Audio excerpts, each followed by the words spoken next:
My name is Bosco. My name is Ron. My name is Abyudh. We present VERDIS. VERDIS.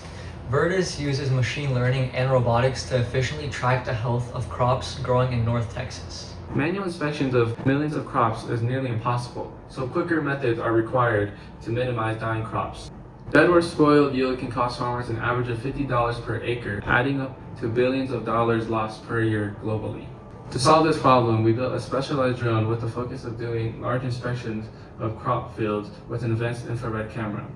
This provides real-time data to find potential weak spots that will be forwarded to the machine learning algorithm. The drone was custom built to expand use cases for predetermined flight paths to efficiently cover large crop fields. The drone first automatically takes off and maintains an altitude of 100 feet, flying in a zigzag pattern. This camera captures both visible and near-infrared light, which is later processed to calculate the Normalized Difference Vegetation Index, or NDVI, which is a measure of plant health based on light reflectance. Once the selected area for the farm is captured, the images are then stitched together into one big 3D color map, where the farm is colored red or green based on the NDVI calculations.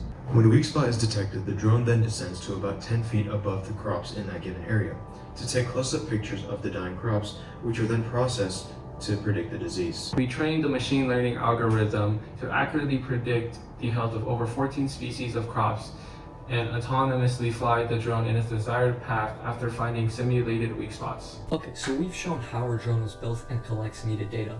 So now I'm going to show how that data is used in our application, which employs AI for computer vision, machine learning, and natural language processing. Once you click this button from the landing page, it takes you to the kind of centralized dashboard, which after you make all the predictions and analysis, you can kind of see everything in kind of a convenient manner. First of all, farmers can put in their address, and then we can segment different areas of the farm for different crops. So, for example, if I'm the owner of this farm and I know that kind of this area is dedicated to only tomatoes, I could name it tomatoes, for example, and then I can designate that and put in other data here as well. So that will then save it down here.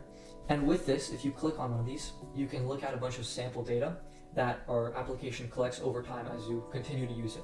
This is kind of what it would look like with the data that it would display. To get that information, we can do drone surveys or image analysis. So I'm going to demo drone surveys first, so we can clearly see that this goes across a section of the farm so that we need multiple images and it can't just be captured in one shot. I'm going to upload these, title my project. This was made using OpenCV library for both the orthomosaic image stitching as well as the color mapping. The reason for this is, instead of doing this analysis one image by one image, we can just combine all the images and put them all into one so we can kind of look at it more conveniently. We can first look at the stitching, and we can see it kind of combines all the images pretty decently. We can also take a look at the color map for this image stitch, and we can see it has green, yellow, and red, and then farmers can use this to see what areas of the farm might be healthy or unhealthy. We can also get more specific, looking at specific crops, like just one individual crop. So I'm going to use this as an example, this one right here. Okay, so I'm going to upload the same image, and we can see it predicts it correctly.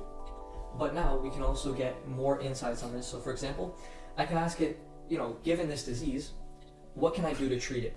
For this part of the application, we used Hugging Face, specifically the Llama LLM for text generation, and we optimized the outputs for this by prompt engineering it.